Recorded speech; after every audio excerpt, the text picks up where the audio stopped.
UK Bharat का खास कार्यक्रम आप देख रहे हैं मेरा गांव मेरी सरकार।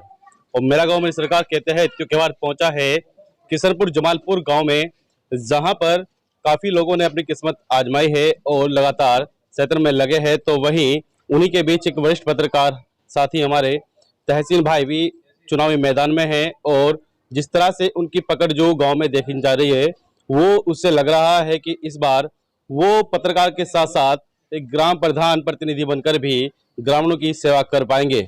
लेकिन जानते हैं उन्हीं से कि किस तरह का माहौल है, और जो उनको चुनाव चिन्ह मिला है वो भी उन्हीं से जान लेते हैं। जी तहसीन भाई, चुनाव चिन्ह मिल गए हैं और सरगर्मियां और तेज होती जा रही है, क्या लग रहा है गांव की राजनीति को देखते हुए? कल चुनाव चिन्ह आवंटित हो गए थे और मेरा चुनाव चिन्ह है इमली। सरगर्मी तो पिछले 1.5 साल से बढ़ी हुई है, चूँकि सरकार लगातार चुनाव को टालती रही। अब चूँकि बहुत सारे लोग, भाई चुनाव है तो जाहिर सी बात है ऐसे लोग भी आते हैं जिनकी कोई तैयारी नहीं है, लेकिन वो चुनाव तो क्योंकि अधिकार है लोकतंत्र में सबका। मेरी तैयारी तो लंबे समय से है, 13-14 साल से। तो सरगर्मियाँ तो उन्हें बढ़ानी है ज़्यादा जो अभी हाल ही में आए हैं, 1-1.5 साल से आए हैं। और चूंकि चुनाव है तो जाहिर सी बात है खाक तो छाननी ही पड़ेगी, पब्लिक में अपनी बातें भी बतानी पड़ेंगी, अपने मुद्दे और जो आपको करना है, जो आप कर चुके हैं वो भी बताना पड़ेगा। अच्छा, आप एक वरिष्ठ पत्रकार हैं और उसके साथ साथ आप गांव की राजनीति में भी एक कदम बढ़ाने जा रहे हैं, तो क्या लगता है कि जिस तरह से देखा जाए तो आपने क्या ऐसा गांव के बीच में देखा जो पहले प्रधान यहाँ पर रहे हैं जो वो नहीं कर पाए, जिनको आप करना चाहते हैं? सवाल असल में ये है कि जो प्रधान को करना चाहिए वो प्रधान कर नहीं रहे। अब दिक्कत यह है कि जब मतदान होता है तो वो दूसरी जगह टिक जाता है, कि जैसे खानदान पे, कई बार बिरादरी पे, कई बार जातिवाद। सच में तो ये होना चाहिए कि जो आपके बीच अपने मुद्दे लेकर आया है वहाँ आपको उन मुद्दों पर विश्वास करना चाहिए।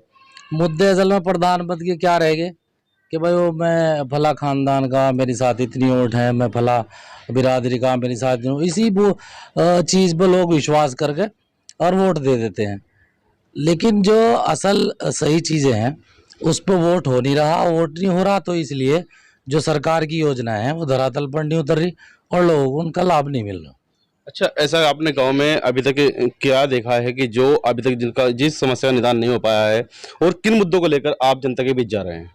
समस्याओं का निदान देखो, रास्ते, नलके और साफ सफाई ये तो अहम है। इनके बिना तो काम चलेगा ही नहीं, क्योंकि ये तो रोज़मर्रा की ज़िंदगी में इस्तेमाल होना है। इनको आदमी कर भी रहा है, भाई जो भी प्रधान रहेगा, जिम्मेदार रहेगा, वो करता ही है। अच्छा, प्रधान का इतना बजट तो होता नहीं कि वो बहुत सारी सड़कें बना दे और चहुमुखी विकास बिल्कुल कर दे। लेकिन प्रधान इतना सक्षम हो, उसको जानकारी हो शासन स्तर से ग्रामीण क्षेत्र के लिए क्या योजनाएं हैं, आपकी सड़कें, बड़ी सड़कें कैसे बनेंगी, छोटी सड़कें कैसे बनेंगी, गलियों की सड़कें कैसे बनेंगी, आपको पानी की व्यवस्था सिर्फ नल के तो मेरे गांव में लगभग 450-500 होंगे, लेकिन जो चल रहे होंगे वो 30-35 होंगे, जो मुझे जानकारी है। क्योंकि मेरी आदत है कि मैं गांव के मामले में जो भी समस्याएं जहां है उन्हें कम से कम नज़र ज़रूर रखता हूं।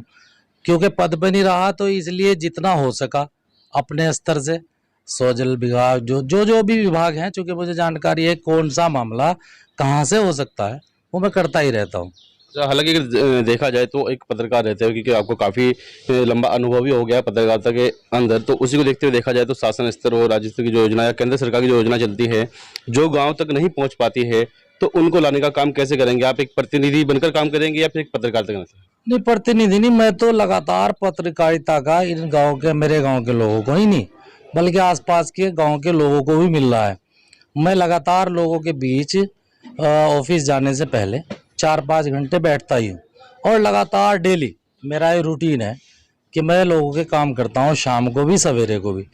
जो सरकार की योजनाएं हैं, जो लोग मेरे पास आते हैं उनको बताता हूँ तो उसका फ़ायदा यह है कि वो लोग फिर जब ज़रूरत होती है, मान लो किसी गरीब ने अपने बच्चे की शादी करनी है तो वो पूछने आएगा कि मेरा कैसे, इसका क्या हो सकता है, क्या अनुदान राशि मुझे मिल सकती है, उस व्यवस्था को कराने में मदद करना, और वो किस रूप में हो सकती है, क्या योजना है, वो मैं लगातार कराता हूँ। इसके अलावा मान लो जैसे लॉकडाउन गुजरा तो उसमें जो उससे पहले हमने चूंकि लोगों को बहुत जो आज चुनाव लड़ रहे हैं उनको तो जानकारी भी नहीं है, या अधिकतर दिक्कत यह है उनकी कि किसी ने अपने बच्चों को लड़ा रखा। मैंने अपनी पत्नी को इसलिए लड़ाया कि दोनों लाभ गांव के लोगों को मिल जाएं, यानी पत्रकार का भी और प्रधान का भी। उसका फायदा क्या है कि पत्रकार चूंकि किसी भी विभाग में अपनी बात को कहने और करवाने में सक्षम है। यानी एक समस्या आई किसी की कि भाई किसी का बच्चा बीमार है या कोई खुद बीमार है, आयुष्मान से उसका इलाज नहीं हो पा रहा या उसको पता नहीं, बेचारे को जानकारी नहीं, तो एक पत्रकार के नाते मैं उसको कराने में पूरी तरह सक्षम हूँ। और जब प्रधान होगा तो मेरी जिम्मेदारी भी बढ़ेगी, जवाबदेही भी होगी ना कि भाई गांव में ये समस्या थी, आपने करी क्यों नहीं। भाई अभी तक तो पत्रकार हूँ, जितना कर दिया, जो नहीं हो सका ये भी तो है कि भाई 10 लोग आए तो 8 ही काम हुए। राशन कार्ड की समस्या हमारे यहाँ सबसे बड़ा मसला एक तो राशन को ही लेके है कि एक डीलर तो फर्जी तरीके से डीलर ने अपने आप को खुद का चयन करा लिया। चूंकि वो खुद प्रधान थे तो खुद तो चूंकि प्रधान नहीं हो सकता, तो उसने बैकडोर से दूसरे भतीजे या भाई को, अपने चचा ताऊजाद भाई को बना लिया। इससे पूर्व में जो प्रधान थे, जो पूर्व में प्रधान थे, मतलब ये समझ लो आप, जो अभी चूंकि हमारा रिजर्व था इससे पहले। और उसकी स्थिति ये है कि मैं लड़ के राशन को सही स्थिति में ला रहा, और उसमें भी जिसकी 4 यूनिट है उसको 3 का मिलना, जिसकी 10 यूनिट है उसको 5 का मिलना। लगातार यहाँ पे बैठने वाले लोगों को सबको जानकारी है कि वो लड़ाई मैं हमेशा लड़ता रहा। उसके बाद सड़कों की है, उसके बाद लोगों के मकान की है, बहुत सारी समस्या है। अच्छा, जब आदमी फील्ड में रहता है तो जाहिर सी बात है उस पर आरोप भी लगते हैं, लेकिन अभी तक मैं पद पर नहीं रहा तो वो आरोप इसलिए भी निराधार हैं कि जो आदमी पद पे रहता है आरोप तो लगाने चाहिए उस पर।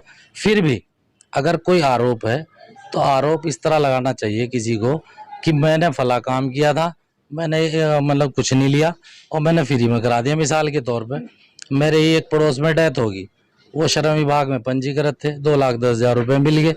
यदि अगर कोई आरोप लगा रहा दूसरा आदमी कि भाई फला आदमी को जो सहायता राशि पैसा मिला उसमें से इतना खा लिया उतना खा लिया, तो उसको ये कहना चाहिए कि मैंने फला को दिलवाया और मैंने पूरा दिलवा दिया। यही होनी चाहिए ना बात। अच्छा, जितने भी आज तक प्रतिनिधि बने हैं और किसी या ग्राम पंचायत को ले लो फिर विधानसभा को ले लो, हर प्रतिनिधि पर ऐसे आरोप लगते हैं कि आपको अगर ग्राम की जनता अपना प्रधान चुनती है और फिर आपके ऊपर भी ऐसे आरोप लगने लगे तो उनके लिए आप किस तरह से एक चिट्ठा उनके सामने रखेंगे जिस तरह से जो और प्रतिनिधियों पर आरोप लग रहे हैं कि आपके ऊपर ना लगे। धरातल पर जब जनप्रतिनिधि बनने के बाद काम होते हैं तो पक्ष विपक्ष देखो दोनों होते हैं। आरोप तो आपको लगेंगे ही। आप सोच लें कि मैं दूध का धुला हूं, अगर आप बिल्कुल सारे काम सही कर लें फिर भी जो विपक्ष है वो तो आपको कहेगा ही कि कुछ ना कुछ गड़बड़ किया है। तो जाहिर उस चीज के लिए वो सामना करने के लिए आदमी को खुद को तैयार करना ही पड़ेगा। हम तो लगातार कर रहे हैं। और एक पत्रकार होने के नाते, पत्रकार जो समाज की किसी भी दबे कुचले की, आप भी पत्रकार हैं, अभी बाहर एक एक्सीडेंट हो जाए आपको पता भी नहीं कहाँ का है, आप लेकिन रुकेंगे और उसकी मदद जरूर करेंगे। एसएसपी को फोन करना हो उसको करेंगे, कप्तान वो एसओ को करना हो, क्षेत्रीय इंचार्ज को करना हो, आप करेंगे। एक पत्रकार को चूंकि सिखाया यही जाता है कि आपको दूसरे की मदद करना, जन समस्याओं को, कहीं समस्या है उसको उठाना, गरीब की कोई परेशानी है उसको उठाना, किसान की कोई परेशानी है उसको उठाना। सच बात तो यह है कि मैं प्रधान पद को इसलिए चुनाव लड़ना चाह रहा था। लंबे समय में 2011 में चुनाव लड़ा, तब पोजीशन ये थी कि मैं 1-1.5 साल लोगों के बीच रहा, लोग काम करे, फिर मैंने अपने मुद्दे बताए तो मैं दूसरे नंबर पर। आज तो हार जीत तो देखो ऊपर वाले के हाथ में है, लेकिन लोगों का प्यार मिला। उसके बाद लगातार लोगों के बीच में हूँ, लोगों का काम कर रहा हूँ। सरकार की जितनी योजनाओं का लाभ मैं दिलवा सकता हूँ एक जनप्रतिनिधि ना होने के नाते, यानी जब मैं किसी पद पर नहीं हूँ फिर भी काम करता रहा। लोग आरोप तो लगाते हैं, तो आरोप से तो कोई ऐसी वो है ही नहीं। आरोप तो लगेंगे जब आप काम करेंगे। अच्छा, एक सवाल, आखिरी सवाल है, जो आपने अभी बताया कि जो पूर्व में प्रधान रहे उन्होंने अपने ही परिवार के किसी सदस्य को जो राशन डीलर की जो दुकान होती है वो दिलवा दी गई, तो अगर इस तरह तो अगर देखा जाए तो उनकी मनमानी के चलते हुआ है, क्या उसमें भी कुछ बदलाव की स्थिति आ सकती है आपके प्रतिनिधि बनने के बाद? सच ये है कि जो फिलहाल चुनावी अखाड़े में मौजूद बचे हैं, जितने पर्चे भरे गए थे उनमें से कुछ वापस भी हुए हैं। उनमें से मैं जनता को सिर्फ एक ही बात कह रहा हूं कि आप ये देख लें कि किस आदमी को कौन चुनाव लड़ा रहा। जिनकी बात मैं कर रहा हूं राशन डीलर बनने की, वो एक प्रत्याशी को चुनाव लड़ा रहे, एक पूर्व प्रधान उनके परिवार के वो चुनाव लड़ा रहे, यानी उनको घर बिठा के ये कहना चाह रहे कि ये हमारे साथ नहीं है। लगातार वो लोग ही चुनाव लड़ रहे जो पहले या तो उनके भाई परिवार के लोग या कोई भी इस गांव का प्रधान रह चुका। उन्होंने क्या किया, ये आगे क्या कर सकते हैं, ये सारी चीज़ें देखनी है। और जिस तरह से आपने अपनी प्राथमिकताएं जो गिनाई है, जिस तरह आप लगातार लगे हैं एक पत्रकार होने के नाते, और हो सकता है कि आप प्रतिनिधि आप चुने जाएं तो आने वाला समय जो हो आपको और एक अच्छा बेहतर करने का मौका दे जनता के लिए, आप जनता को क्या संदेश देना चाहेंगे? जनता को संदेश ये देना है कि पंचायत एक्ट के नियम अनुसार खुद का करना खुद का खाना, यानी जैसे हम अपना घर चलाते हैं इसी तरह गांव को चलाना पड़ता है। एक जनप्रतिनिधि जो प्रधान चुना जाता है, लेकिन जो अभी तक प्रधान चुने जा रहे हैं उनकी स्थिति है उनको जानकारी है ही नहीं। उनको तो जो अधिकारियों ने, जो उनसे जुड़े हुए अधिकारी हैं, जो एक तरह से अध्यक्ष के नीचे होते हैं, वही चलाते हैं। मेरी प्राथमिकता यह है कि गांव का विकास ऐसा हो मॉडल के रूप में कि यदि डीएम साहब मीटिंग लें तो वो बताएं कि जाकर किशनपुर को देखो। हमें क्या नाम आय के स्रोत पैदा करने अपने गांव से ही, अपने गांव में ही ऐसी आय हो जो पंचायत की आय हो। जब पैसा आएगा तो विकास होगा। तो ऐसी मैं अपने गांव के लोगों को सबको को यही कहना चाहता हूं कि ऐसा जनप्रतिनिधि चुनना है, वो मेरे रूप में हो या किसी के रूप में हो, उसकी पहले बैकग्राउंड देखनी है कि इसके पीछे कितने लोग चुनाव लड़ा रहे, कौन कौन लड़ा रहे, राशन की समस्याएं, रास्तों की समस्याएं और शिक्षा की समस्या, इलाज की समस्या, जो चीज़ें सरकार आपके लिए भेज रही है आप तक पूरी कैसे पहुंचे, वो सारी चीज़, ये संदेश ही मेरा है कि यदि मेरे साथ जुड़ेंगे तो भगवान ने, ऊपर ईश्वर ने, अल्लाह ताला ने चाहा तो जो योजनाएं हैं वो लगातार सबको उनका लाभ मिलेगा और गांव का चहुमुखी विकास मेरे साथ जुड़कर होगा।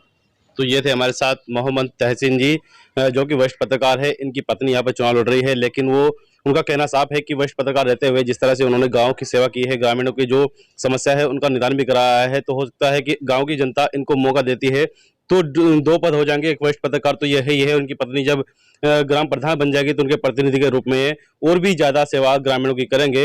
हालांकि देखना होगा आने वाले 28 तारीख में किशनपुर जमालपुर की जनता किस किस सिर पर ताज पहनाती है, ये आने वाली 28 तारीख तय करेगी। नमस्कार।